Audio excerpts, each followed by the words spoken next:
إن الحمد لله نحمده ونستعينه ونستغفره ونعوذ بالله من شرور أنفسنا ومن سيئات أعمالنا من يهده الله فلا مضل له ومن يضلل فلا هادي له وأشهد أن لا إله إلا الله وحده لا شريك له وأشهد أن محمدا عبده ورسوله يا أيها الذين آمنوا اتقوا الله حق تقاته ولا تموتن إلا وأنتم مسلمون يا أيها الناس اتقوا ربكم الذي خلقكم من نفس واحدة وخلق منها زوجها وبث منهما رجالا كثيرا ونساء واتقوا الله الذي تساءلون به والأرحام إن الله كان عليكم رقيبا يا أيها الذين آمنوا اتقوا الله وقولوا قولا سديدا يصلح لكم أعمالكم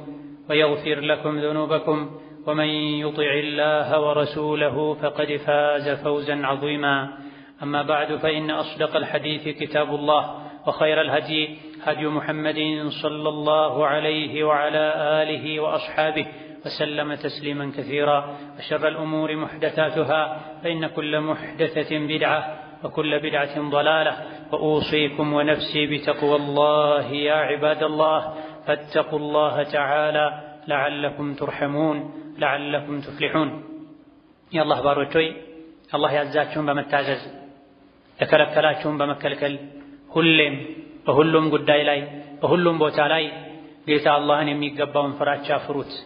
አላህን ተባረከ ወተዓላ የፈራ ሰው በዱንያም በአኺራ ይድናል። ያሰበውን አላህ ተባረከ ወተዓላ ያሳካለታል። የአላህ ባሮች ሆይ የዛሬ ሳምንት ረመዳንን በጉጉት ስንጠብቅ እንዳልነበረው ዛሬ 1/4ኛውን የሸኘን እንገኛለን። ዱንያም እንደዚህ ነው፣ እድሜያችንም እንደዚህ ነው የሚሄደው። ወደዚህ ምድር የመጣነው ኸይር ስራ ላይ ልንሽቀዳደም ራሳችንን ጫንቃችንን ከጀሃነም ልናድን ነው። ልንዘናጋ ልንሞኝ አይገባንም። ነገ ዱንያን ጥለናት ስንወጣ አኺራ ላይ ደስተኛ የምንሆነው ዱንያ ላይ መልካም ስራን በመስራት ደስተኛ ከሆነን። ዱንያ ላይ የመልካም ስራ ሀብታም የሆነ ብዙ ኸይር ስራ ያለው ጀነት ላይ በጸጋ ይኖራል። ረመዳን ወደ አላህ መቃረቢያ ወር ነው። የጀነት ገበያ ነው። ከጾም በተጨማሪ እጅግ በጣም ውድ የሆኑ ከጾም ጋር አብረው ሊሰሩ የሚገባቸው መልካም ስራዎች አሉ። ተጓዳኝ ዒባዳዎች አሉ። መጾም ብቻ ሳይሆን የረመዳንን ክብር ለማግኘት የረመዳን በረከት ተቋዳሽ ለመሆን ከጾሙ ጋር አብረን ልንሰራቸው የሚገቡ የተለያዩ መልካም ስራዎች አሉ። ከዚህም አንዱ የረመዳን ምሽቶችን መስገድ ነው፣ በሶላት ማሳለፍ ነው። ነቢዩ ዓለይሂ ሰላቱ ወሰላም ረመዳንን ከጌታው የተደነገገ ዋጅብ ግዴታ መሆኑን አምኖ ምንዳም ከአላህ ፈልጎ የጾመ ሰው ወንጀሉ ይማራል እንዳሉት ሁሉ የረመዳን ሌሊቶችን አጅር ከአላህ ፈልጎ የሰገደ ሰው አላህ ተባረከ ወተዓላ ወንጀሉን ይመራዋል ብለዋል። የረመዳን ሌሊቶችን ከመጀመሪያው ምሽት ጀምሮ እስከ መጨረሻ መስገድ ምህረትን ያስገኛል። ለየት ባለ መልኩ ደግሞ ለይለቱል ቀድርን የክብሯን የውሳኔዋን ሌሊት በሶላት በዒባዳ በዱዓ ያሳለፈ ሰውም አላህ ተባረከ ወተዓላ ወንጀሉን ይመራዋል ብለዋል። የረመዳን ምሽቶችን ሰግዷል የሚባለው አንድ ሰው ቢያንስ ተራዊህ ሲሰግድ ነው።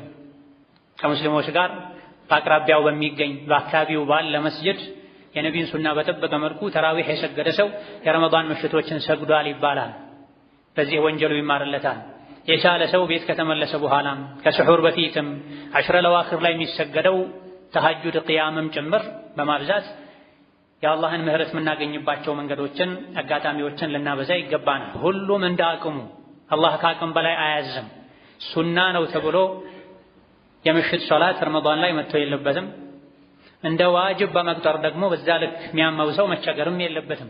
ያቃተው ሰው ቁጭ ብሎ መስገድ ይችላል። ሙሉን ያልቻለ ሰው በትክክል የማይችል ሰው የተወሰነ ሰግዶ ቀሪውን ቤት ቁጭ ብሎ መስገድ ይችላል። ለኸይር ያለንም ፍላጎት ልናሳይ ይገባናል። ይህ ከመሆኑ ጋር እጅግ በጣም ብዙ ሰዎች ትንሽ ደክመው ምህረት ከማግኘት የጀነት ባለቤት ከመሆን ይልቅ ኢሻ ሰግደው ብቻ የሚሄዱ ለኢሻም ወደ መስጂድ የማይገቡ እረፍትን የሚያስበልጡ ሰዎች አሉ። ዱንያ ላይ እረፍትን የመረጠ አኺራ ላይ አያርፍም። ዱንያ ላይ የለፋ የደከመ በኸይር ስራ አኺራ ላይ ያርፋል። ሞት ወደኛ እየመጣ ነው። መቼ እንደምንሞት አናውቅም። በሽተኛም ይሞታል፣ ጤነኛም ይሞታል፣ ወጣቱም ይሞታል፣ አዛውንቱም ይሞታል። ከአላህ በስተቀር የማይሞት ማንም የለም። መቼ እንደምንሞት ማናችንም አናውቅም። ስንሞት ደስ እንዲለን፣ ቀብር ስንገባ ቀብራችን እንዲሰፋ ኑር እንዲሆን ወጣቱም አዛውንቱም ባለጉዳዩም ክፍት ሰዓት ያለውም ሁሉም ኸይር ስራ ላይ ብርቱ ሊሆን ይገባል። የተዘናጋ የተሸነገለ ኸይርን ለነገ ብሎ ያሳደረ ሲሞት ይቆጨዋልና ረመዳን አያሙ ማዕዱዳት አላህ እንዳለው ውስን ቀኖች ናቸው። እነዚህ ውስን ቀኖችን ውስን ሌሊቶችን ኸይር ስራ ላይ በርትተን ስሜታችንን አሸንፈን ድካምና እንቅልፋችንን ተቋቁመን ለዒባዳ ልናሳልፍ ይገባናል። ሙእምን መቼም ኸይር አይጠግብም። እስኪሞት ድረስ ኢማን ያለው ሰው የአኼራ ጉዳይ የሚያሳስበው ሰው ለምን እንደተፈጠረ የሚያውቅ ሰው ሁሌ ለኸይር ይሽቀዳደማል፣ ይፎካከራል እንጂ ቀን ከጾምክ ይበቃኛል አይልም። ሙእምን የተኛው ኸይር ስራ እንደሚያድነው አያውቅም። የተኛውን ስራ አላህ እንደሚቀበለው አያውቅምና እቺ ትሆናለች ልታድነኝ የምትችለው እቺ ትሆናለች ያለ ኸይርን ሁሌም ይጨምራል እንጂ በትንሽ ነገር አይብቃቃም። ረመዳን ላይ መልካም ስራ ከሚባሉ የዒባዳ አይነቶች አንዱ ለጋስ መሆን ነው፣ ማብላት ማጠጣት ነው። አላህ ተባረከ ወተዓላ ደጋግ ባሮቹን ሲገልጽ ለጀነት የተዘጋጁ እድለኞችን መገለጫቸውን ሲነግረን ወዩጥዒሙነ አጥዓመ ዐላ ሑቢሂ ምስኪነን ወየቲመን ወአሲራ ኢነማ ኑጥዒሙኩም ሊወጅሂላህ ላ ኑሪዱ ሚንኩም ጀዛአን ወላ ሹኩራ እንደሚሉ ነግሮናል። የጀነት ሰዎች የአላህ ባሮች ምግብን ለራሳቸው የወደዱት እየፈለጉት ያበላሉ። የሚያበሉትንም ሰው የተጸየፉት ሳይሆን የወደዱት ያዘኑለት ያበላሉ። ሲያበሉም እምናበላችሁ ለአላህ ብለን ነው፣ ከናንተ ውለታም ይሁን ምስጋናን አንፈልግም። እፊት ለፊታችን ከባድ ቀን አለ፣ ለዛ ቀን መውጫ እንዲሆነን ነው ይላሉ ብሏል። ሁሌም ማብላት፣ መለገስ፣ የተቸገረን ሰው መርዳት አስፈላጊ ከመሆኑ ጋር ጾም ላይ ይበልጥ ያስፈልጋል። ነቢዩ ዓለይሂ ሰላቱ ወሰላም ኸይር ስራ ላይ መመገብ ላይ መርዳት ላይ እንደ ንፋስ ፈጣን ነበሩ ተብሏል። ከመቼውም በላይ ደግሞ ኸይር ስራ ላይ በጎ አድራጎት ላይ ሰውን መርዳት ላይ ይፈጥኑ የነበረው ረመዳን ምሽቶች ላይ ጅብሪል ከእሳቸው ጋር ተገናኝቶ ቁርአን በሚቀራባቸው ሰሞኖች ላይ ነበረ፣ ቀናቶች ላይ ነበር ነቢዩ ዓለይሂ ሰላቱ ወሰላም ኸይር ነገር ላይ ማብላት ማጠጣት መርዳት ላይ ፈጣን የሚሆኑት ተብሏል። ረመዳን ምሽቱ ላይ ጅብሪል ከሰማይ የወረደ ከነቢ ጋር ዓለይሂ ሰላቱ ወሰላም ቁርአን አብረው ይማማሩ ነበር። ቁርአንን በቀራን ቁጥር ለኸይር ያነሳሳናል። ረመዳን ላይ ተራዊሑ ላይ ተሐጁዱ ላይ ቀኑ ላይ ቁርአን እየቀራን እየሰማን ነው። ከቁርአን ከምንቀራበት ዓላማ አንዱ ለኸይር መነሳሳት ሊሆን ይገባል። ከኸይር አንዱ ደግሞ የተራበን ማብላት ነው፣ የታመመን ማሳከም ነው፣ የተቸገረን ከጭንቁ መገላገል ነውና ረመዳን ላይ እጃችን ልንዘረጋ ይገባናል። ጾም ላይ ከሚወደዱ ዒባዳዎች አንዱ መለገስ ነው፣ ማብላት ማጠጣት ነው፣ የተቸገረን ሰው መርዳት ነው። የረሱሉ ሰለላሁ ዐለይሂ ወሰለም ሰሐቦች ረመዳን ላይ የተቸገረን ሰው ለማብላት ይሽቀዳደሙ ይፎካከሩ ነበር። ሌላ ጊዜም ከረመዳን ውጪም ለብቻቸውም አይበሉ ነበሩ። እቤት ገብቶ የሚበላ ሰው ካጡ መንገድ ዳር ላይ ወጥተው ይበሉ ነበር። መንገደኛን ጠርተው ይጋብዙ ነበር። ለብቻ መብላት ስስታምነት ሆዳምነት ነው፣ ለሰው አለማሰብ ነው ብለው ያምኑ ስለነበረ ውድ ምግብ እንኳ ቀርቦላቸው አእምሮ ዘገምተኛ የሆነ ሰው በርጋ ቆሞ ሲያያቸው ስጡት ሲሉ ይሄ ላንተ በልዩ ሁኔታ የተሰራ ምግብ ነው፣ ይህ እኮ የሚበላውን አያውቅም፣ ሌላ ነገር ይሰጠዋል ሲባሉ አላህ ግን ያውቃል ብለዋል። ውድ ምግብም ቢሆን መድኃኒት ቢሆንም እኔ የምወደውን ሰጥቼ እንጂ ጀነት እንደማልገባ ተነግሮኛልና የምወደውን ለአኼራዬ ብዬ እሰጣለሁ ይሉናል። ዛሬ የተረፋቸውን ፍሪጅ ውስጥ የሚበላሸውን አውጥተው መስጠት የሚያማቸው ሰዎች አሉ። ረመዳን ላይ መስጠትን ልንማር ይገባናል። ረመዳን ላይ የተቸገረን ሰው መርዳት፣ ማብላት፣ ማጠጣት የእስላም ሱና ነው፣ ህግ ነው፣ ስርዓት ነው፣ ልማድ ነው። ይሄን ልማድ ልናስከትል ልናስፋፋው፣ ለልጆቻችን ልናወርስ ይገባናል። በተለይ ባለንበት ጊዜ ችግር በዝቷል፣ ስራ ጠፍቷል፣ ኑሮ ተወዷል። ከዙሪያችን ያሉ ሰዎች አፍረው እርዳታ መጠየቅ ከብዷቸው ጾማቸውን ውለው ጾማቸውን የሚያድሩ ሊኖሩ ይችላሉና ረመዳን ላይ ሁሉም እንዳቅሙ ሸሪዓ የሚለው የአንድ ሰው ምግብ ለሁለት ሰው ይበቃል፣ የሁለት ሰው ለአራት ሰው ይበቃል ነውና የሚለው ራስ ወዳድነትን በመቀነስ ከዙሪያችን ያሉ ሰዎችን በተለይ ያለኛ አስታዋሽ ረዳት የሌላቸው ሰዎችን ልንረዳ ይገባናል። ጾም ላይ ተወዳጅ ዒባዳ ነው። ነቢዩ ዓለይሂ ሰላቱ ወሰላም ጾም ላይ ማብላትን አበረታተዋል። ስለ ረመዳን ትሩፋት ሲዘረዝሩ ረመዳን ላይ ጾመኛን ያስፈጠረ ሰው ያስፈጠረውን ሰው ያክል አጅር አላህ ይሰጠዋል ብለዋል። ጾመኛን ያበላ ሰው 10 ጾመኛ ካበላ አንድ ሰው የ10 ሰው አጅር አላህ ይሰጠዋል። የእሱን አጅር ምንም ሳይቀንስበት የጾሙን ብቻ አጅር ሳይሆን የሶላቱን፣ የቁርአኑን፣ የዚክሩን፣ የዱዓውን ያስፈጠርነው የመገብነው ሰው የሰራውን ዒባዳ ሙሉ አጅር አላህ ይሰጠናል ከሱ አጅር ምንም ሳይቀንስ። ጾመኛን ማስፈጠር ማለት ፍጡር ሰዓት ላይ ቴምርና ውሃ ማቅረብ ብቻ አይደለም፣ ሳምቡሳና ብስኩት መስጠት ብቻ አይደለም። በርካታ የሐዲስ ሊቃውንት ይሄን ሐዲስ ሲፈስሩ በረመዳን ወር ውስጥ በቀንም ይሁን በማታ ማንኛውንም አይነት ሰውን የማብላት የማጠጣት ስራ መስራት ይሄ ሐዲስ ውስጥ ይገባል ብለዋል። ምን ቢያጣ አንድ ሰው በውሃና በቴምር አንድን ሰው ካስፈጠረ አላህ አጅር ይሰጠዋል። ነገር ግን አጥግቦ ያበላ ሰው፣ አስቤዛ ያቀረበ ሰው፣ ሰዎችን በተለያየ መልኩ የመገበ ሰው፣ በረመዳን እንዳይቸገሩ ያደረገ ሰው በዚህ ሐዲስ መሰረት ረመዳን ላይ እጁን የዘረጋላቸው፣ ያበላቸው፣ ያጠጣቸው፣ ያስደሰታቸው ሰዎችን ያክል አጅር ምንዳ አላህ ይሰጠዋልና ንፉግ ልንሆን አይገባም። ስጥ፣ የዓርሹ ባለቤት ያጎርልብኛል ብለህ አትፍራ ተብሏል። በየቀኑ መላእክቶች ወርደው ለሚሰጥ ስጠው፣ ለሚይዝ ለሚሰስት ያዝበት ይላሉ ተብሏል። አንዳንድ ሰዎች ብዙ ሰዎች ሀገራትን ሊያስተዳድር የሚችል ሀብት ያላቸው የተቸገረ ሰው ካጠገባቸው ሲወድቅ እንኳን ያዩ ያነባ ሲጠይቃቸው እጃቸውን ኪሳቸው ማስገባት የሚከብዳቸው ሞት የሚመስላቸው ሰዎች አሉ።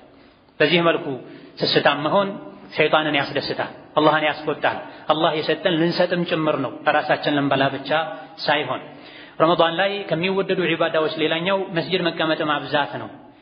የረሱሉ ሰለላሁ ዐለይሂ ወሰለም ሰሐቦች ሲጾሙ መስጂድ መቆየት ያበዙ ነበር። አቡ ሁረይራ እንዳሉት እሳቸውም ተማሪዎቻቸውም ረመዳን ላይ አብዛኛውን ጊዜ ሲጾሙ ከመስጂድ አይወጡም ነበር።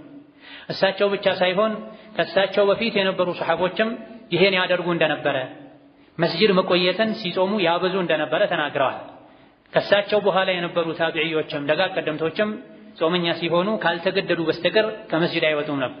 ስለዚህ ረመዳን ላይ ከሚወደዱ የጾምን ምንዳ ከሚያሳድጉ ዒባዳዎች አንዱ መስጂድ መቆየት ማብዛት ነው። ይሄም አንድ ጾምን ለመጠበቅ ነው። ጾም ስስ ነው፣ ይጎዳል። ነቢዩ ዓለይሂ ሰላቱ ወሰላም ጾም ጋሻ ነው ብለዋል። ከወንጀል ይከለክላል ዱንያ ላይ፣ ከጀሃነም እሳት ያድናል አኺራ ላይ። ጾም በጋሻ የተመሰለው ጋሻ ጥንቃቄ ስለሚያስፈልገው ነው። ጾም ጋሻ የሚሆነው በሐሜት በውሸት በመሰል ነገሮች ጋሻውን ካልበሱት ነው ብለዋል ደጋግ ቀደምቶች።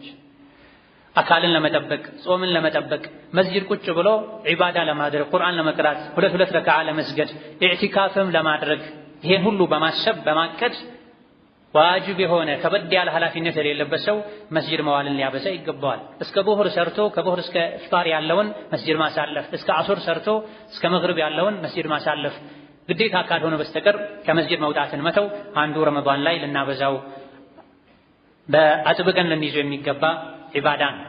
ሌላው ረመዳን ላይ የሚወደድ ዒባዳ ዱዓን። ምንጊዜም ዱዓ አስፈላጊ ነው፣ ጠቃሚ ነው፣ ትልቅ ዒባዳ ነው።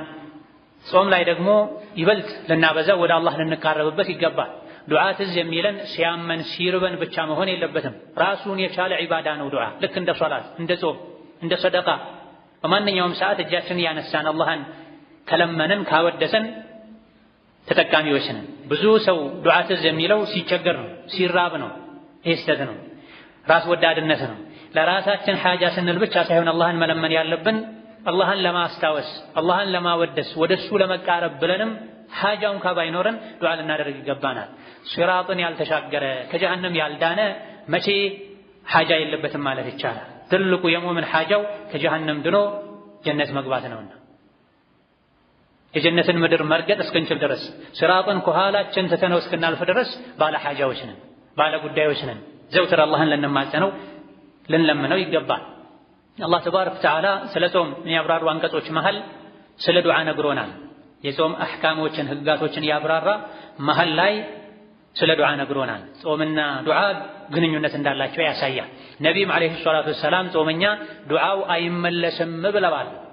ስለዚህ ጾመኛ ሁሉም አጋጣሚ ማታ ቁኑት ላይ ብቻ ሳይሆን ስራም የተሰራ ቤትም መስጅድም በየመሃሉ ስጁድ ላይም ዱዓ ልናበዛ ይገባናል።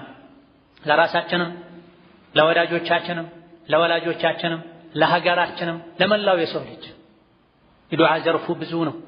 ለራሳችን ብቻ ሳይሆን ለሌሎችም ዱዓ ስናደርግ እንጠቀማለን። በባህር አልገይብ አጠገቡ ለሌለ ሰው አስቦ ለወንድሙ ለእህቱ ተጨንቆ ዱዓ ያደረገ ሰው ለወንድምህ ለእህትህ ያደረከውን አይነት ጥቅም መልካም ነገር ላንተም ይላል መላኢካ ራሱ ላይ ቆሞ ብለዋል ነብዩ ሰለላሁ ዐለይሂ ወሰለም። وكذلك ረመዳን ላይ ልናበዛቸው ከሚገቡ ዒባዳዎች አንዱ ቁርአን መቅራት ነው።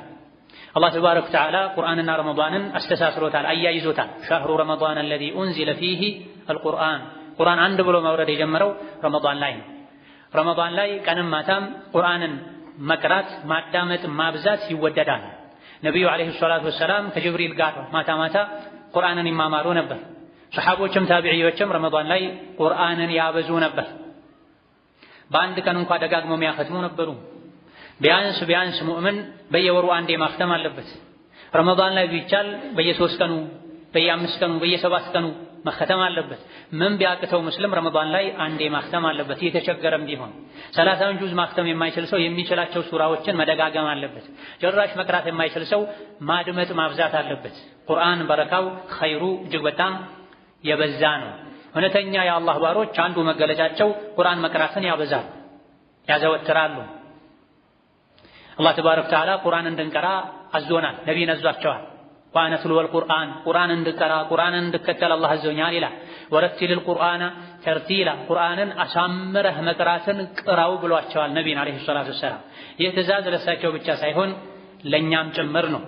ቁርአንን አዘውትረው የሚቀሩ ህጉን የሚተገብሩ ባሮቹንም አላህ አመስግኗል። ኢነል ለዚነ የትሉነ ኪታበላህ ወአቃሙ ሰላተ ወአንፈቁ ሚማ ረዘቅናሁም ሲረን ወዐላኒያ የርጁነ ቲጃረተን ለን ተቡር ሊወፊየሁም ኡጁረሁም ወየዚደሁም ሚን ፈድሊህ ኢነሁ ገፉሩን ሸኩር ይላል። እነዚያ ቁርአንን የሚቀሩ የሚያነቡ ህጉን የሚከተሉ ሶላት የሚሰግዱ በገሃድም በሚስጥር ከሰጠናቸው ቀንሰው የሚሰጡ አላህ ተባረከ ወተዓላ ማይከስር ሀብትን ይሰጣቸዋል፣ ትልቅ ምንዳን ይመነዳቸዋል። ከሰሩት ስራ በተጨማሪም እጥፍ ድርብ አድርጎ ይመነዳቸዋል ብሏል። ነገር ግን ቁርአን ሲቀራ፣ ሶላት ሲሰገድ፣ ሰደቃ ሲሰጥ ረጃው ተስፋው አላህ መሆን አለበት። ለፉክክር መሆን የለበትም። ለዱንያዊ ጥቅም ተብሎ መሆን የለበትም። ቁርአን ውስጡ ላይ ከ300 ሺህ በላይ ፊደሎች እንዳሉ ይነገራል። 300 ሺህ ፊደልን 30 ጁዝ ያነበበ ሰው አንዴ ያختመ ሰው አንዱ ፊደል በ10 ሐሰና ይባዛል ተብሏል። 300 ሺህ በ10 ብናባዛው ቢያንስ በትንሹ 3 ሚሊዮን የሚሆን አጅርን ያገኛል ማለት ነው ቁርአን የሚቀራ ሰው። ሌላን ወሬ ማብዛትን ትተን ቁርአን መቅራት ልናበዛ ይገባናል። ቁርአን የሚጠቅመው እያስተነተኑ ከቀሩት ነው፣ እያጣጣሙ ከቀሩት ነው፣ ከሰሩበት ነው። ቁርአን የማይቀራ ሰው እንደ ወና ቤት እንደሆነ ነብዩ አለይሂ ሰላቱ ወሰላም ተናግረዋል። ወና ቤት ሲገባበት ይሸታል፣ ይከረፋል፣ ያስፈራል። አንድ ቤት ውስጥ ቁርአን ከተቀራበት ቤቱ እንደሚሰፋ መላኢካ እንደሚበዛበትም ነብዩ አለይሂ ሰላቱ ወሰላም ነግረውናል። ቁርአን የሚቀራ ሰው የሚቀናበት ሰው እሱ እንደሆነም ነግረውናል። በሁለት አይነት ሰዎች እንጂ መቅናት አይገባም ብሏል ነብዩ ሰለላሁ ዐለይሂ ወሰለም። አንደኛው አላህ የቁርአን ዕውቀትን ሰጥቶት ቀን ከሌሊት ቁርአንን የሚቀራ ሰው ሊቀናበት ይገባል። ሌላው አላህ ሀብት ሰጥቶት አላህ በሚወደው መንገድ ሁሉ ቀን ከሌሊት ወጪ የሚያደርግ ሰው ሊቀናበት ይገባል። ከዚህ ውጪ የሚያስቀና ነገር የለም ብለዋል። ቁርአን መቅራት ዱንያም አኺራም ላይ ትልቅ ደረጃን ያሰጣል። አቡ ዘር የሚባሉ ሰሐቢ ለነቢ አለይሂ ሰላቱ ወሰላም ያ ረሱላህ ይምከሩኝ ብለው ሲጠይቋቸው አላህን ፍራ፣ የነገሮች ሁሉ ዋና ራስ ይሄ ነው፣ አላህን ፍራ አላቸው። አቡ ዘር ያ ረሱላህ ይድገሙኝ ምክር አላቸው። ይሄኔ ነቢ አለይሂ ሰላቱ ወሰላም አለይከ ቢቲላወቲል ቁርአን አደራህን ቁርአንን መቅራትን አብዛ። ቁርአን መቅራት ያበዛ ሰው ምድር ላይ አላህ ኑር ይሰጠዋል፣ ሰማይ ላይ ይታወሳል።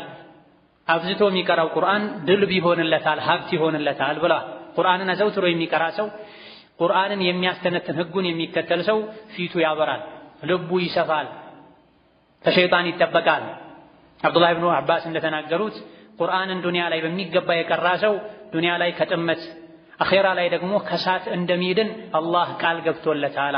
ፈመን ኢተበዐ ሁዳየ ፈላ የضل ወላ የሽቃ። የኔን መመሪያ ቁርአን የተከተለ ሰው ዱንያ ላይ ጠማማ አይሆንም፣ አኺራ ላይ የሳት ማገዶ አይሆንም ብሏል። ቁርአን የሚቀራ ሰው አላህ ሰማይ ላይ ያወሳዋል፣ መላኢኮች ሰማይ ላይ ያወድሱታል። ነብዩ አለይሂ ሰላቱ ወሰላም ኡበይ ለሚባሉ ሱሐቢ ኡበይ ሆይ አላህ ቁርአን እንድቀራልህ እንዳሰማህ አዞኛል አሏቸው። ኡበይ በጣም የደስታ መደንገጥን ደንግጠው እንደው ከጓደኞችህ ለአንዱ ዝም ብለህ ቁርአን ቅራ ነው ያለውት ወይስ ኡበይ ብሎ የኔን ስም ጠርቶ ነው ቅራለት አሰማው ያላችሁ ብሎ ነብዩን ሲጠይቋቸው በል አላህ ስምህን ጠርቶ ለኡበይ ቁርአን አሰማው ብሎኛል አሏቸው። ኡበይ ይሄኔ የደስታ ለቅሶን አለቀሱ። ዱንያ ላይ በዘፈን በማይጠቅሙ ነገሮች በማላ ያኒ የተጠመደ ሰው ሰማይ ላይ አይታወስም በወንጀሉ ካልሆነ በስተቀር። ቁርአንን መቅራት ያበዛ ሰው አላህ ተባረከ ወተዓላ ይወደዋል፣ ያከብረዋል። الله تبارك وتعالى له الله جنم قرآن يعقرالن وده قرآن يملسن.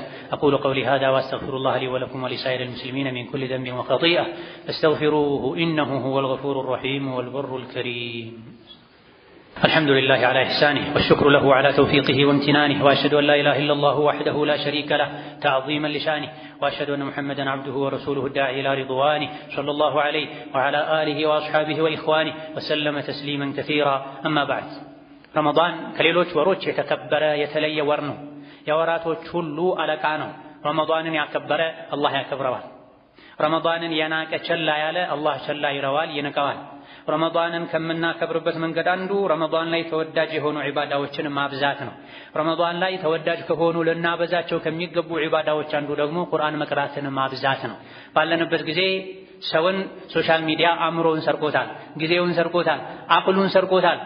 ቁርአን ለመቅራት 20 ደቂቃ 30 ደቂቃ 1 ሰዓት መቀመጥ የሚከብዳቸው ሰዎች እጃቸው እስኪዝል ድረስ በሁለት እጃቸው ስልክ ይዘው የዓለም ወሬን የሚከታተሉ ሰዎች አሉ።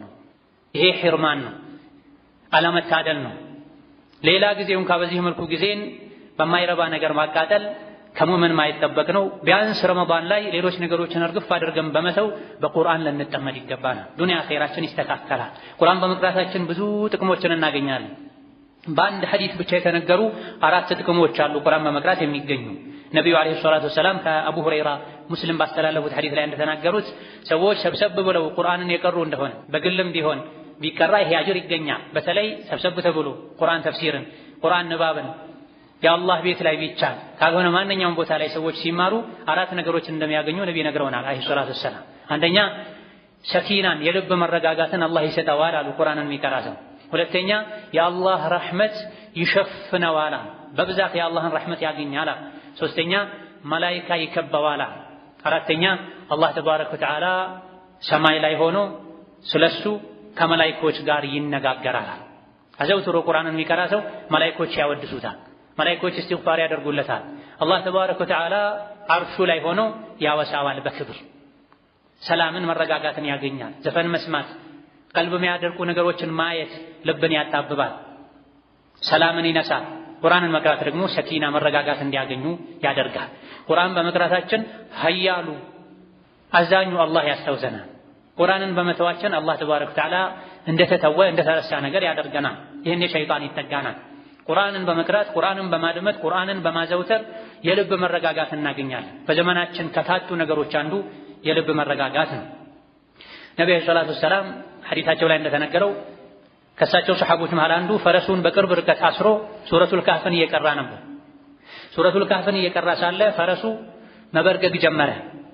ከላይ ደመና የሚመስል ብርሃናማ ነገር ወደ ታች የወረደ ነበር። ፈረሱ ይሄን አይቶ በርግጎ አጠገቡ የነበረን ልጅ እንዳይጎዳብኝ ብሎ መቅራቱን አቆመ። በማግስቱ ሄዶ ለነብዩ አለይሂ ሰላቱ ወሰላም ሲነግራቸው ይሄ እኮ ቁርአን ስለቀራህ ከሰማይ የወረደ ሰኪና ነው አሉ ነብዩ ሰለላሁ ዐለይሂ ወሰለም። ቅራ ቀጥል ቁርአንህና። ቁርአን ስንቀራ ሰላም ይገኛል፣ ሰኪና ይገኛል፣ መረጋጋት ይገኛል። ዛሬ ላይ በስልኩም በኮምፒውተሩም በቴሌቪዥኑም የሚሰማው የሚደመጠው መንገድ ላይም ታክሲ ላይ የሚበዛው ቀልብ የሚያደርግ ዘፈን ነው። ከዘፈን ያልተናነሱ ዘመናዊ ጊዜ ያመጣቸው እስላም ላይ የተለጠፉ ነሺዳና መሰል ቀልብ የሚያደርጉ ከቁርአን የሚያርቁ ነገሮች ናቸው። ከነዚህ በመራቅ ቁርአንን ልንቀራ ቁርአንን ማድመጥ ልናበዛ ይገባናል። ቁርአንን አዘውትሮ አሳምሮ የሚቀራ ሰው ቁርአን የቂያም ቀን ከአላህ ጋር ያስታርቀዋል፣ ያማልደዋል። ነብዩ ሰለላሁ ዐለይሂ ወሰለም ቁርአንን ቅሩ፣ ቁርአንን አዘውትረው ይቀሩ የነበሩ ሰዎች የቂያም ቀን ቁርአን ከአላህ ጋር ያስታርቃቸዋል ብለዋል። ወከዛሊክ ቁርአን ዱንያ ላይ አዘውትሮ ይቀራው የተገበረው ለነበረ ሰው እንደሚከራከርለት ወደ ጀነት እንደሚወስደው ነብዩ አለይሂ ሰላቱ ወሰላም ተናግረዋል። ቁርአን የቀራን ሰው አላህ ተባረከ ወተዓላ ዘንድ ቁርአኑ ራሱ ቆሞ ውደደው፣ በሱ ደስተኛ ሁን፣ ሸልመው ብሎ እንደሚሟገትለት እንደሚከራከርለትም ነብዩ አለይሂ ሰላቱ ወሰላም ተናግረዋል። ከአብዱላህ ብን መስዑድ እንደተነገረው ቁርአን የአላህ ግብዣ ነው። ማንኛውም ግብዣ ያዘጋጀ ሰው ሰዎች ሲጋበዙለት ደስ ይለዋል።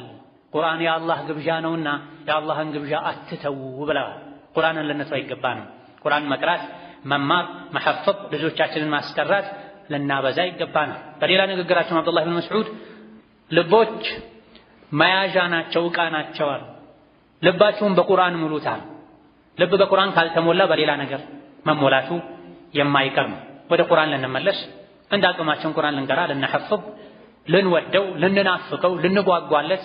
መቅራት የማይችል ሰው ለመቅራት ጥረት ሊያደርግ ልጆቹን አስቀሩኝ ሊል ቤት ውስጥ ቁርአን እየተከፈተ መንገድ ላይ ቁርአን እየተከፈተ ስንጓዝ ማድመጥን ልናበዛ ይገባናል። ቁርአን የምላስ ዒባዳ ነው መቅራቱ፣ መማሩ፣ ማስተማሩ። የልብም ዒባዳ ነው መሐፈዙ፣ ቁርአንን መውደዱ፣ የአላህ ቃል ነው ብሎ ማመኑ፣ ማስተንተኑ። የአካላትም ዒባዳ ነው ቁርአንን መቅራቱ፣ መማር፣ ማስተማሩ፣ ቁጭ ብሎ ለቁርአን ጊዜ መስጠቱ። ከዛ በላይ ደግሞ ቁርአንን በአካላት መተግበሩ፣ ቁርአን የከለከለን መከልከሉ፣ ያዘዘንን መታዘዙ የቁርአን ዒባዳ ነው።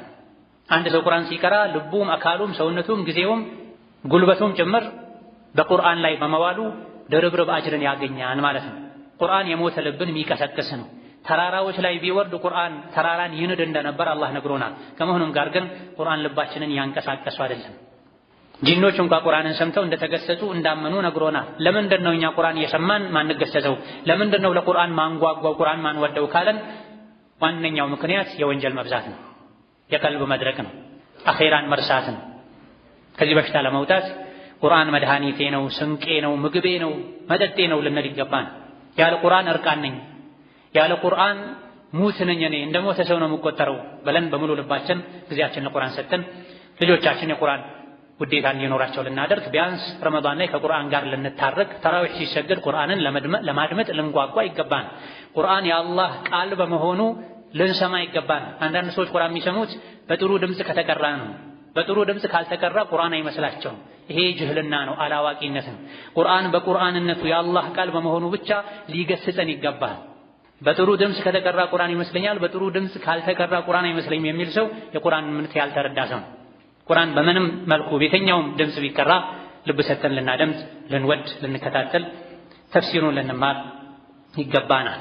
ثم صلوا وسلموا على البشير النذير والسراج المنير فقد أمركم ذلك ربكم قائلا إن الله وملائكته يصلون على النبي يا أيها الذين آمنوا صلوا عليه وسلموا تسليما اللهم صل وسلم وبارك على عبدك ورسولك نبينا محمد وعلى آله وأصحابه وأتباعه وسلم تسليما كثيرا اللهم أعز الإسلام والمسلمين وأذل الشرك والمشركين ودمر أعداءك أعداء الدين اللهم اجعل هذا البلد آمنا مطمئنا سخاء رخاء وسائر بلاد المسلمين اللهم آمنا في دورنا وأوطاننا ولا تسلط علينا بذنوبنا من لا يخافك فينا ولا يرحمنا اللهم ردنا إليك ردا جميلا اللهم ردنا إليك ردا جميلا اللهم أعنا على ذكرك وشكرك وحسن عبادتك اللهم اجعلنا من أهل القرآن اللهم اجعلنا من أهل القرآن اللهم اجعلنا من أهل القرآن الذين هم أهلك وخاصتك اللهم لا تحرمنا خير ما عندك بشر ما عندنا ربنا اغفر لنا ولوالدينا ولمشايخنا ولجميع المسلمين اللهم فرج هم المهمومين ونفس كرب المكروبين واقض الدين عن المدينين واشف مرضنا ومرضانا ومرضى المسلمين برحمتك يا أرحم الراحمين آمين والحمد لله رب العالمين.